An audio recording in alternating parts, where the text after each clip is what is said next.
The morning light on Kepler 442c grew dimmer each day. Hivesinger Zakth pressed his 6 delicate hands against the crystal viewing panel of the colony's central spire, watching the pale orange sun struggle through the thickening atmosphere. The solar collectors that powered their world were failing one by one, and with each failure, another section of their carefully maintained ecosystem began to die. Zakth's compound eyes reflected the fading light as he turned back to the communication chamber. His species, the Zephyrians, had built this mining colony 50 rotations ago when the star burned brighter and the mineral deposits ran deeper. They had shaped this barren rock into a garden world, using their advanced terraforming technology to create breathable air, flowing water, and crystalline cities that sparkled like jewels against the rust-colored landscape. Now those same cities grew cold and dark. The communication array hummed softly in the center of the chamber, its bioluminescent panels casting an eerie blue glow across the curved walls. 3 other Zephyrians worked at the control nodes, their insectoid forms moving with the fluid grace that came from millions of years of hive evolution. Unlike the aggressive species that dominated much of the galaxy, the Zephyrians had long ago chosen the path of peace and cooperation. It was this choice that would seal their fate. Senior technician Vixel suddenly straightened at her station, her antennae twitching with excitement. The patterns of light across her control panel shifted from the usual steady pulse to a rapid, chaotic dance. "Hivesinger," she called, her voice carrying the harmonic undertones that gave their species its name. "We are receiving a transmission, long range. Very long range." Zakth moved to her side with quick, precise steps. His administrative robes rustled as he leaned over the console, studying the data streams that flowed across the organic display. The signal was weak, distorted, by its journey through space but unmistakably artificial. "Where does it come from?" he asked. Vixel's manipulator arms danced over the controls, refining the reception parameters. "Unknown sector, at least 12 light-years distant. The signal is strange, not using standard galactic communication protocols." The other technicians gathered around as Vixel worked to clean up the transmission. Slowly, painfully, words began to emerge from the static, but they were words in a language none of them had heard before. "Computer," Zakth commanded, "engage translation protocols." The colony's biocomputer, a living organism bred specifically for information processing, hummed with activity. Its neural pathways glowed brighter as it analyzed the alien language, searching for patterns and meaning. Minutes passed. Then, suddenly, the chamber filled with translated words. "Mayday, Mayday. This is the exploration vessel Terra Nova. We have suffered critical system failures. Life support failing. Our position is..." Static overwhelmed the coordinates. "Any vessels receiving this transmission, please respond. We have 43 souls aboard. Oxygen reserves critically low. Please help us." The chamber fell silent except for the soft humming of the equipment. Zakth felt his air sacs contract with emotion. Somewhere in the vast darkness of space, unknown beings were dying. The message was clearly a distress call, sent in desperation by creatures who faced the same fate that slowly approached his own people. "Hivesinger," whispered junior technician Crean. "What are these humans they speak of?" "Unknown," Zakth replied, though his mind was already racing. "Computer, analysis of the transmission origin. The signal originates from the Terran sector. Grid reference 2847 Alpha. No known spacefaring species reported in that region. Signal characteristics suggest the transmission was automated, repeated every 3.7 minutes for approximately 47 hours before ceasing." 47 hours. The humans, whatever they were, had been calling for help for 2 full days. By now their oxygen would be gone. Their bodies would be floating in the cold darkness of space, another casualty of the universe's vast indifference. Unless someone answered. Vixel turned to face her leader, her compound eyes reflecting the weight of decision. "Hivesinger, should we respond?" The question hung in the air like incense smoke. Zakth knew the practical considerations. Their own world was dying. Their solar collectors were failing faster than they could repair them. Every day brought them closer to the cold death that claimed so many colonies when their parent stars began to fade. They needed to focus all their resources on survival, not on rescuing unknown aliens from sectors they had never explored.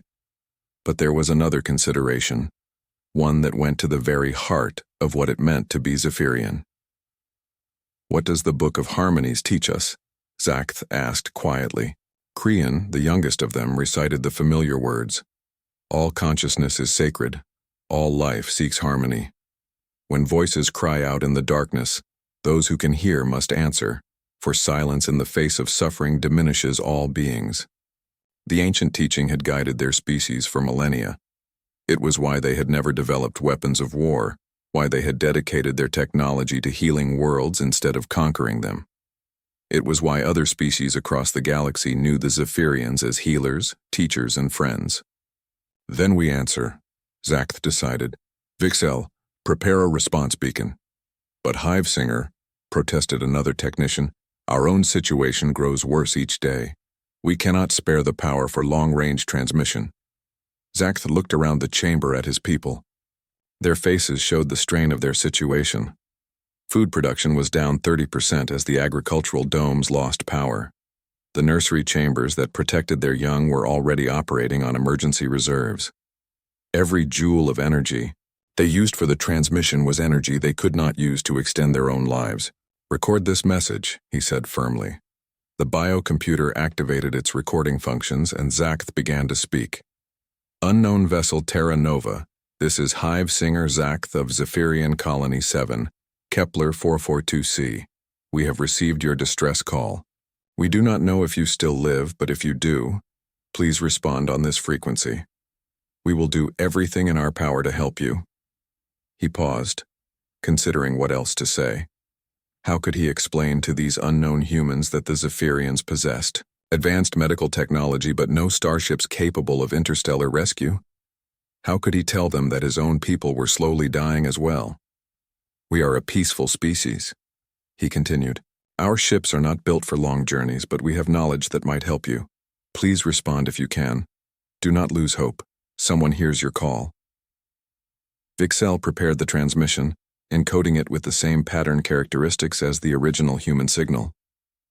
The powerful array drew deeply from their dwindling power reserves as it hurled the message across the light years toward the distant Terran sector. As the transmission ended, Zakth felt a mixture of hope and dread. They had done the right thing, the only thing their culture allowed. But in reaching out to help unknown strangers, they had also revealed their location to anyone else who might be listening. The galaxy was not a safe place for peaceful species. Far above their heads, the ancient communication array continued its work, broadcasting their message of hope into the void. None of them knew that their act of compassion had been intercepted by others. None of them suspected that their response beacon would bring salvation and damnation in equal measure. The Zephyrians had always believed that kindness was its own reward.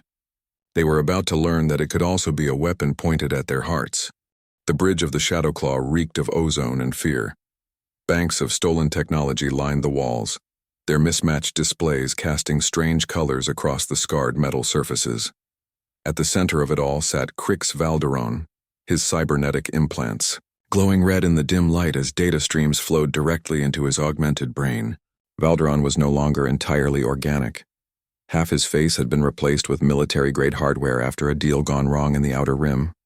His left arm was pure machinery, capable of crushing steel or interfacing directly with ship systems. The Void Reapers followed him not out of loyalty but out of fear. He had built his criminal empire on the simple principle that he was always the most dangerous thing in any room. "Boss," called out his communications officer, a thin Altarian whose blue skin was marked with ritual scars. "We got something interesting on the long-range sensors." Valderon's organic eye fixed on the alien while his cybernetic one continued processing ship status reports. "Define interesting, Slick." Slick's fingers danced over his control panel, calling up the intercepted transmissions. 2 signals, both from sectors we've been watching. First one's a distress call from some unknown species. Calls themselves humans. Ship in trouble, asking for help. And the second? That's the interesting part. Response came from the Kepler system. Species called Zephyrians. Real peaceful types according to the databases. Advanced tech, no military. Valderon leaned forward in his command chair, interest flickering in his remaining organic eye. The Void Reapers had been hunting for easy targets since their last raid went bad. Too many sectors had started hiring mercenary protection, making traditional piracy dangerous and unprofitable. But a peaceful species with advanced technology, that was exactly what they needed. "Pull up everything we have on these Zephyrians," he ordered. The main display shifted to show files stolen from various galactic databases. Images of insectoid beings appeared alongside technical specifications and cultural notes. Valderon read with growing excitement. The Zephyrians were terraformers, capable of transforming dead worlds into garden paradises. Their technology was worth billions on the black market, and their peaceful nature meant they would not fight back. "How many ships do they have?" he asked. "Intelligence suggests minimal space capability," reported his tactical officer, a scarred human named Torres who had been kicked out of 3 different military services, mostly in-system transports and mining vessels. No weapons, no shields worth mentioning. Valderon smiled, the expression made hideous by his mechanical face. "What about their planetary defenses?" "None that show up on scans. They rely on isolation and their reputation as healers for protection." The crime lord stood and walked to the tactical display, his mechanical arm interfacing directly with the ship's computer. Star charts appeared in the air around him, showing shipping lanes, patrol routes, and the location of the Kepler system. It was perfectly positioned for what he had in mind. "Here's what we do," he announced to his bridge crew. "We intercept both signals and move on the Zephyrian colony before any rescue arrives. These humans, whoever they are, won't get there in time to interfere. We take the whole population for the slave markets and strip their technology." Slick looked up from his console, confusion written across his blue features. "Boss, the human distress call stopped transmitting 2 days ago. Whatever happened to them, they're probably dead by now." "Even better," Valderon replied. "Dead men don't come looking for revenge." He activated the ship's communication system, broadcasting on the frequency used by his scattered fleet.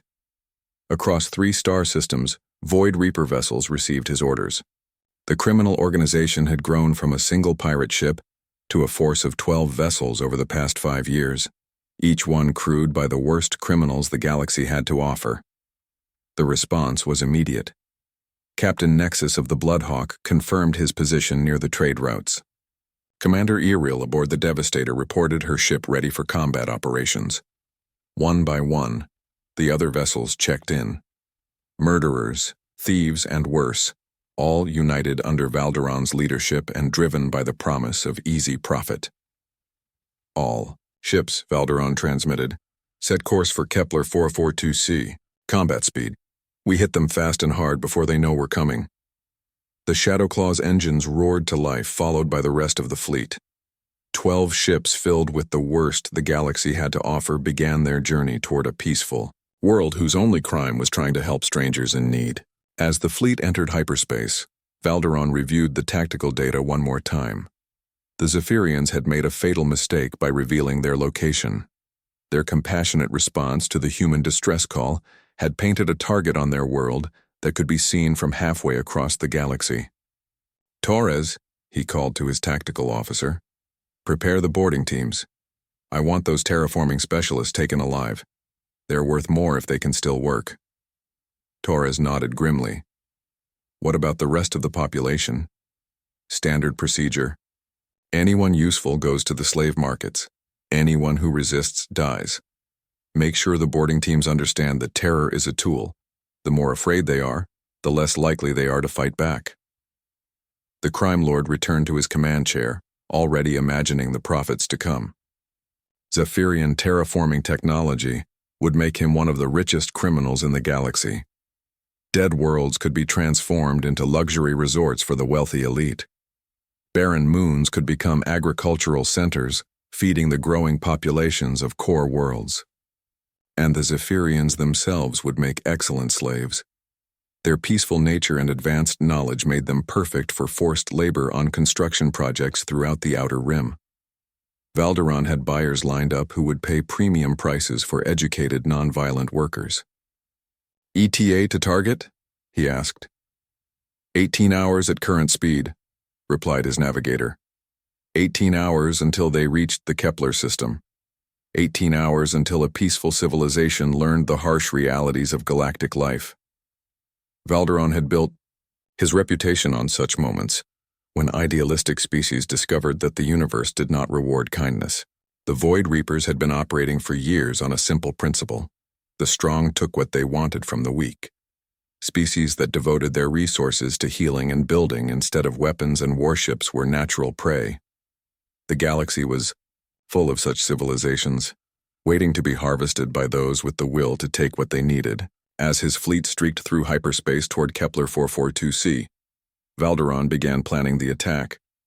They would come out of hyperspace in multiple groups, surrounding the planet before the Zephyrians could even begin to understand what was happening. Orbital bombardment would take out any communication arrays, cutting the colony off from outside help. Then the boarding teams would begin their work. It would be over in hours. Another peaceful species added to the Void Reapers' list of victims, their technology stolen, their people enslaved or killed. Just another day's work for the criminals who had turned cruelty into a profitable business. The only unknown factor was these mysterious humans, but since their distress call had stopped transmitting, they were almost certainly dead. Even if they weren't, what could one damaged exploration ship do against a fleet of 12 combat vessels? Valderon dismissed the thought. The humans were irrelevant. In 18 hours, the Zephyrians would learn that their act of compassion had doomed them all. The first sign of trouble came from the orbital sensors. Hive singer Zacht was in the deep tunnels, inspecting the failing power distribution networks, when the emergency signals began cascading through the colony's neural communication system. The bioluminescent alerts pulsed red along the tunnel walls, their urgency making his air sacs contract with fear. He rushed back to the central spire, his 6 legs carrying him faster than dignity normally allowed. The lift carried him upward through the heart of the crystalline structure, past the dimming gardens and workshops where his people continued their daily routines, unaware that death was falling from the sky. The command chamber erupted in chaos as he entered. Vixel and her team worked frantically at their stations while alarms chimed in harmonics that hurt to hear. The main display showed 12 red contacts approaching from the edge of the system, their signatures clearly indicating military-grade vessels. "Report," Zacht commanded, fighting to keep his voice steady. 12 ships. "Hivesinger," Vixel replied, her antennae twitching with stress. "Unknown configuration, but the sensor readings suggest heavy weapons and armor. They came out of hyperspace 18 minutes ago in attack formation. Are they responding to our communications? No response to any frequency. They are maintaining radio silence and approaching at attack speed." Zacht studied the tactical display with growing horror. The approaching vessels were clearly predators, their formation and behavior indicating hostile intent. His people had no weapons, no shields, no way to defend themselves against even a single warship, let alone 12. "Time to arrival?" he asked. "At current speed, they will reach orbital distance in 47 minutes. 47 minutes. Less than an hour before strangers would arrive to do whatever they pleased with his defenseless people." Zacht's mind raced through their limited options. The Zephyrians had always relied on their reputation as healers and their isolation for protection. They had never imagined that their act of compassion toward the unknown humans would bring killers to their door. "Send a message on all frequencies," he ordered. "Tell them we are a peaceful people with no weapons. Ask them what they want." Vixel transmitted the message, but the only response was silence. The approaching ships continued their relentless advance, growing larger on the sensors with each passing moment. "All population centers," Zacht commanded, activating the colony-wide communication system. "This is Hivesinger Zacht. Unknown vessels are approaching our world with apparent hostile intent. All citizens should immediately proceed to the underground shelter areas. This is not a drill." Throughout the crystalline cities, Zephyrians stopped their work and looked up at the speakers with confusion and fear. For 50 years, their world had known only peace. The concept of an armed attack was so foreign that many did not understand what they were being told. But the emergency signals pulsing through the bioluminescent communication networks made the danger clear. Families gathered their young and began the migration to the deep shelters carved into the bedrock beneath their cities. The elderly were helped along by stronger citizens, while the worker castes abandoned their posts to help with the evacuation. In the command chamber, the tactical situation continued to deteriorate. The approaching ships had spread out into an encirclement pattern, cutting off any possibility of escape. Not that the Zephyrians had anywhere to run. Their small fleet of mining ships and cargo haulers were not equipped for interstellar flight. Hivesinger, reported Junior Technician Creon, the approaching vessels are scanning us with military-grade sensors. They are mapping our cities, our infrastructure, our population centers. For what purpose? Unknown. But the scan pattern suggests they are looking for targets. The answer came 20 minutes later when the first energy beams lanced down from orbit. The Zephyrians watched in horror as their beautiful crystal spires began to shatter under concentrated fire. The communication towers vanished in brilliant flashes of vaporized matter. The power stations that barely kept their world running were destroyed one by one. The bombardment was precise and calculated. The attackers were not trying to destroy the colony, but to cripple it. They left the underground facilities intact while systematically eliminating anything that could be used to call for help or coordinate resistance. They are jamming all communications, Vixel reported, her voice tight with fear. Long-range transmitters are down. We cannot send messages beyond the planet's atmosphere. Zack watched his world burn and felt something he had never experienced before, helpless rage. His people were being systematically terrorized by strangers who had given no reason for their attack, made no demands, offered no opportunity for surrender or negotiation. "Who are they?" he whispered. The question was answered when the first shuttles began landing near the major population centers. Armored figures emerged, their weapons and equipment clearly designed for combat against undefended targets. They moved with the efficiency of experienced predators, herding the Zephyrian civilians like livestock. Through the colony's remaining sensors, Zack watched his people being rounded up and forced into containment areas. The elderly and infirm were separated from the healthy adults. The young were gathered into their own groups. It was the methodical organization of a slave raid. "Pirates," he breathed, understanding finally dawning. "They are here for us." The realization brought a new level of horror. These were not conquerors seeking territory or resources. They were slavers, criminals who had tracked the Zephyrian response signal to its source. His people's act of compassion toward the unknown humans had betrayed their location to the worst elements of galactic society. "Hivesinger," Creon called out urgently. "I am detecting transport signatures. They are loading our people onto their ships." The main display showed the brutal efficiency of the operation. Zephyrian civilians were being marched onto shuttles that ferried them up to the waiting ships. The terraforming specialists and engineers were handled with particular care, their knowledge making them valuable commodities. "How many have they taken?" Zack asked. "Approximately 3,000 from the first population center. They are moving to the second city now. 3,000 people, nearly a quarter of the colony's population, stolen from their homes and destined for slavery in distant sectors." Zack felt his air sacs burn with the effort of controlling his emotions. His people had lived in peace for generations, dedicating their lives to healing worlds and helping other species. This was their reward. "Can we reach the deep shelters?" he asked. "The lifts are still functional, but not for long. They are systematically destroying infrastructure as they work through each area." Zack made his decision. "Evacuate this chamber. All personnel to the deepest shelters. Take only the essential data cores." As his team prepared to abandon the command center, Zack moved to the communication console one last time. Most of their transmitters were destroyed, but a few short-range units remained functional. If he could boost the signal through the planet's natural crystalline formations, he might be able to send one final message. His hands worked frantically over the controls, pouring the last of their emergency power into the transmission array. The bioluminescent displays flickered and dimmed as the energy reserves drained away, but the signal grew stronger. "This is Hivesinger Zack of Zephyrian Colony 7, he broadcast into space, hoping against hope that someone somewhere might hear.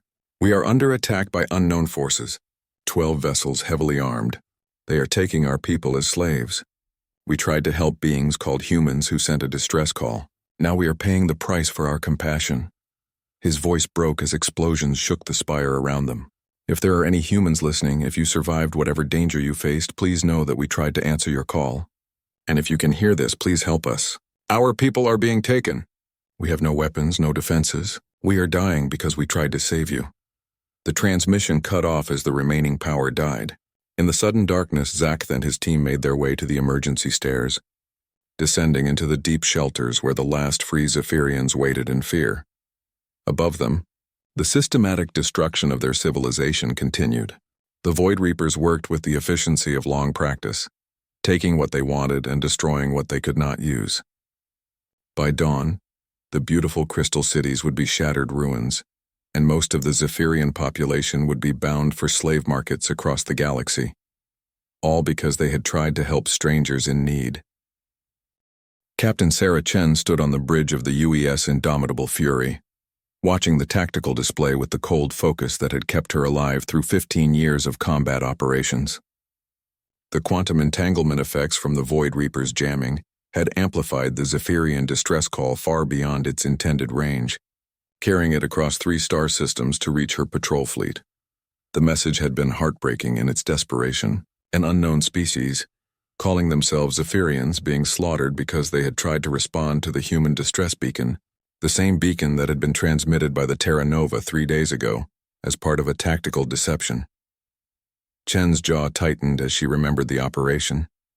The Terra Nova had been bait, deliberately broadcasting a fake distress call to draw out the pirate fleet that had been raiding human shipping lanes. The plan had worked perfectly. The pirates had taken the bait and been destroyed when they attacked what they thought was a helpless exploration vessel. But the fake distress call had traveled farther than anyone expected. Some peaceful alien species had heard it and tried to help, revealing their location to other predators in the process. Now those same aliens were paying the price for human tactical doctrine. "Admiral," called her communications officer, Lieutenant Commander Park. "We're receiving quantum echo analysis from the Zephyrian transmission. Computer estimates 12 hostile vessels in the Kepler system, configuration consistent with Void Reaper fleet signatures." Chen nodded grimly. The Void Reapers were one of the worst criminal organizations operating in this sector. They specialized in attacking defenseless colonies and selling entire populations into slavery. If they had found the Zephyrians, there would be little time for rescue operations. "How long since the transmission was sent?" she asked. "Quantum timestamp indicates 6 hours ago, ma'am. Given Void Reaper operational patterns, they've probably finished their primary objectives by now." 6 hours. The Zephyrians had been under attack for 6 hours, while the human fleet traveled through hyperspace toward their location. Chen felt the familiar weight of command decisions pressing down on her shoulders. Every minute they delayed meant more innocent deaths. "Fleet status." "Commander Hayes," she ordered. Her executive officer, a veteran of the Centauri rebellion like herself, consulted his tactical board. "All ships report ready for combat operations. The Retribution and Vengeance are maintaining formation on our flanks. The destroyers Lightning and Storm are running escort patterns. All vessels are armed and operational." Chen studied the force disposition with satisfaction. 5 ships, all built for war. The Indomitable Fury was a heavy cruiser designed to engage multiple opponents simultaneously. Her escort vessels were fast attack ships capable of independent operations. Together, they represented the cutting edge of human military technology. "What do we know about Zephyrian capabilities?" she asked. "Intelligence files indicate they're terraformers, Captain," reported her science officer. "Advanced technology, but completely peaceful. No military vessels, no planetary defenses. They rely on their reputation as healers for protection." "Perfect victims," Chen muttered. She had seen too many peaceful species destroyed by predators who mistook kindness for weakness. The galaxy was full of civilizations that had devoted their resources to building instead of fighting, making them easy targets for those who chose violence. "ETA to the Kepler system?" she asked. 17 minutes at current speed, ma'am." 17 minutes. Chen activated the fleet communication system, her voice carrying to every ship in the formation. "All vessels, this is Captain Chen. We are approaching a hostile situation. 12 Void Reaper vessels have attacked a peaceful alien colony. Our mission is simple: destroy the pirates and rescue any survivors." She paused, letting the weight of her words sink in.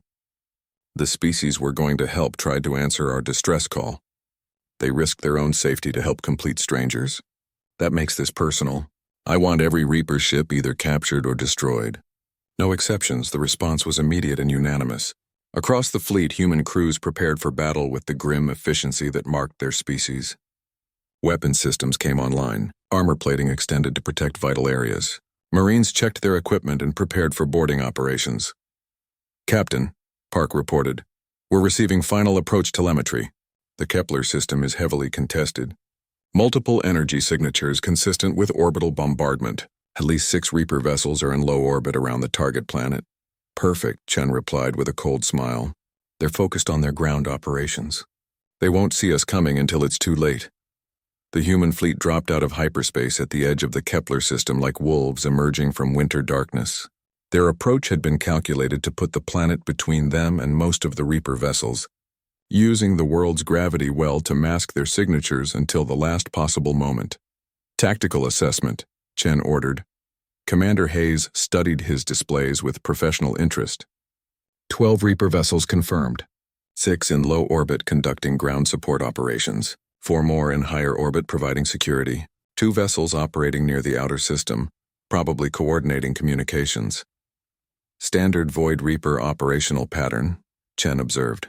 They're overconfident, probably expecting no resistance from the locals and no interference from outside forces. The orbital vessels are conducting systematic bombardment, reported the science officer. Multiple population centers under attack. Heavy civilian casualties probable. Chen felt the familiar cold anger that had carried her through every major engagement of her career. The Void Reapers were not just criminals. They were predators who fed on the suffering of innocent people. Destroying them would be a service to the entire galaxy. All ships, she commanded. Attack formation Delta. We hit the orbital group first, then work our way outward. I want those bombardment ships eliminated before they can do any more damage. The human fleet accelerated toward the planet, their ships spreading out to maximize firepower while maintaining mutual support. The indomitable Fury led the charge, her heavy armor and weapons making her the natural spearhead for the assault. Enemy vessels are detecting our approach, Hayes reported. They're moving to intercept. Chen watched the tactical display as the Void Reaper ships began turning toward the approaching threat. Their movements were sluggish, hampered by their focus on ground operations, and their assumption that no military force would interfere with their raid. It was a fatal mistake. Weapons range in 30 seconds, announced the gunnery officer. All ships, target the bombardment vessels first. I want those population centers protected. The range counter ticked down with mechanical precision. 20 seconds. 10 seconds. 5. Fire, Chen commanded. The human fleet opened fire with the concentrated fury of a species bred for war. Energy beams and projectile weapons reached across the void to strike the Void Reaper vessels with devastating effect. Ships that had been built for intimidating defenseless colonies found themselves facing weapons designed to destroy military targets. The first Reaper vessel, a converted cargo hauler mounting stolen military weapons, vanished in a brilliant explosion as the indomitable Fury's main guns found their mark. The second ship managed to raise its shields before being overwhelmed by concentrated fire from 2 human destroyers. Enemy vessels are attempting to withdraw, Hayes reported. Negative, Chen replied firmly. Pursue and engage. No Reaper leaves this system alive. The human fleet scattered to hunt down the fleeing pirates, their superior speed and firepower making the outcome inevitable. One by one, the Void Reaper vessels were destroyed or disabled, their crews either killed in battle or captured for interrogation. The flagship Shadowclaw attempted to reach hyperspace, but the destroyer Lightning intercepted it before it could jump. Captain Chen personally led the boarding operation, her marine armor protecting her as she fought through the ship's corridors to reach the bridge. She found Crix Valderon in his command center, his cybernetic implants sparking from battle damage. The crime lord raised his mechanical arm toward her, but Chen's rifle spoke first. The man who had built an empire on the suffering of peaceful species died without dignity or ceremony. As the last Reaper ship surrendered, Chen turned her attention to the planet below. Smoke rose from the shattered crystal cities, but her sensors detected thousands of life signs in underground shelters. The Zephyrians had survived, though their civilization lay in ruins. All ships, she broadcast, begin search and rescue operations. Medical teams to the surface. Engineering crews to assess infrastructure damage. We have people to save. The silence after battle was always the hardest part. Captain Sarah Chen stood in the ruins of what had been the Zephyrian colony's central spire, watching her medical teams work to treat survivors pulled from the underground shelters. The crystalline structure around her had been beautiful once, but Void Reaper bombardment had turned the delicate architecture into scattered fragments that crunched under her boots. 3,000 Zephyrians had been taken before the human fleet arrived. Another 800 had died in the bombardment or during the ground assault. But 7,000 had survived in the deep shelters, and those survivors were now emerging into a world transformed by violence. Hive singer Zach approached her slowly, his 6 legs picking their way carefully through the debris. The alien leader moved with obvious pain. One of his arms splinted where falling crystal had struck him during the evacuation, but his compound eyes were alert and focused on the human woman who had led the rescue operation. "Captain Chen," he said, his voice carrying the harmonic overtones that gave his species their name, "I must thank you for saving my people. But I do not understand. The distress call we tried to answer came from humans. You are humans. How did you arrive so quickly?" Chen studied the alien leader, noting the intelligence in his alien features and the controlled grief he carried for his lost people. She had read the intelligence reports during the flight to Kepler 442c, learning what little was known about Zephyrian culture and psychology. They were peaceful, cooperative, and utterly unprepared for the harsh realities of galactic politics. "The distress call was a deception," she admitted. "We used it as bait to draw out pirates who had been attacking our shipping lanes. We destroyed them 3 days ago, but the signal traveled farther than we expected. When your people responded, other predators heard your transmission and tracked it back to your world." Zach's antennae drooped with understanding. "So our attempt to help you led to our own destruction. Our compassion was used against us." "No," Chen said firmly. "Your compassion saved you.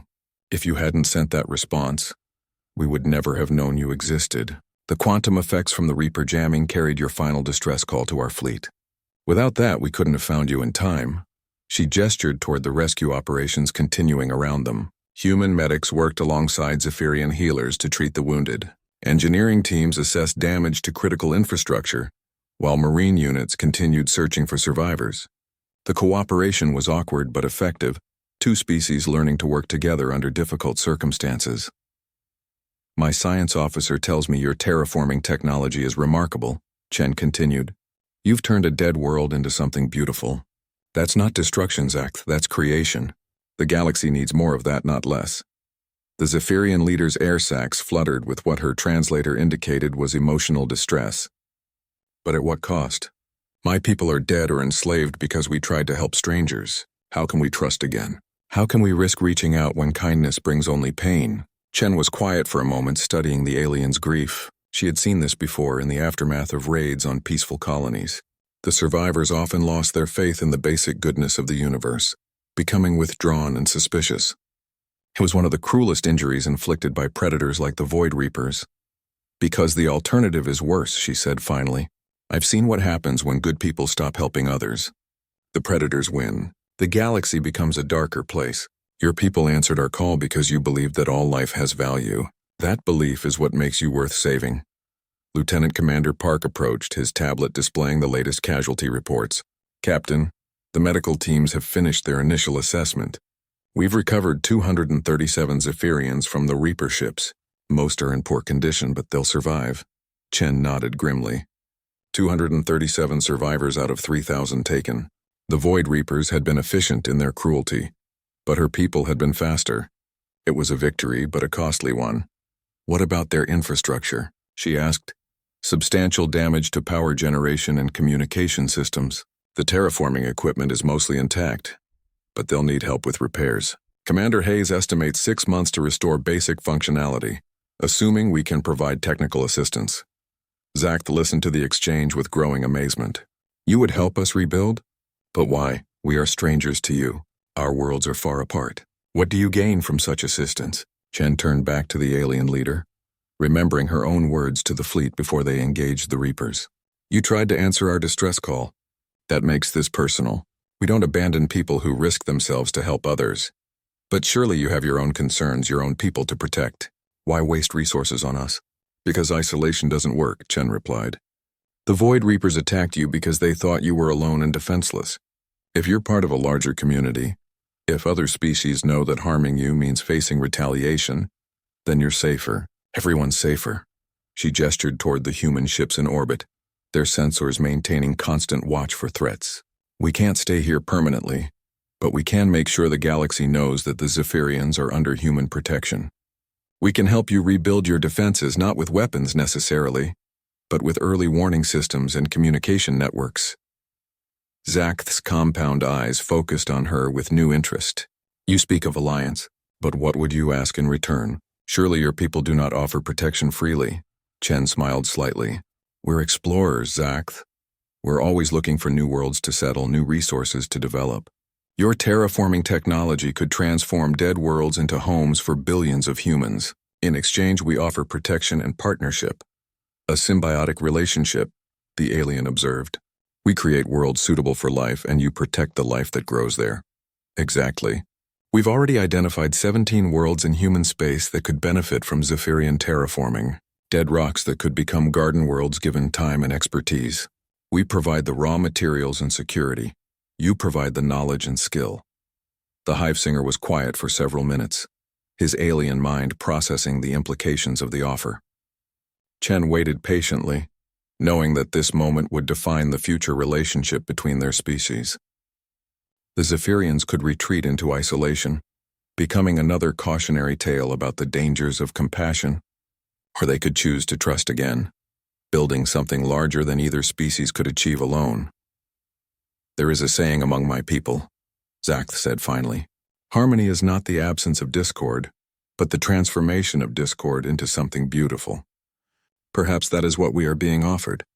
The chance to transform this tragedy into something better. The choice is yours, Chen replied. But know that whatever you decide, humanity will remember that you tried to save our people when you thought they were in danger. That debt won't be forgotten. Commander Hayes appeared at Chen's shoulder, his expression urgent. Captain, we're receiving priority transmissions from Fleet Command. 3 more colonies have reported Void Reaper activity in nearby sectors. Command is requesting immediate response. Chen nodded, understanding the implications. The destruction of Valderon's fleet would create a power vacuum that other criminal organizations would try to fill. The next few weeks would be crucial for establishing stability in the region. Zakth, she said, turning back to the alien leader. I have to leave soon. Other colonies need protection, but I'm leaving a security detachment and an engineering team to help with reconstruction. Think about what I've offered. When you're ready to give me an answer, send a message to Fleet Command. They'll know how to reach me. The hive singer extended one of his undamaged hands, and what her translator indicated was a gesture of respect. Captain Chen, whatever my people decide, know that you have given us something precious. Hope. After today, we believed that kindness was weakness. You have shown us that it can also be strength.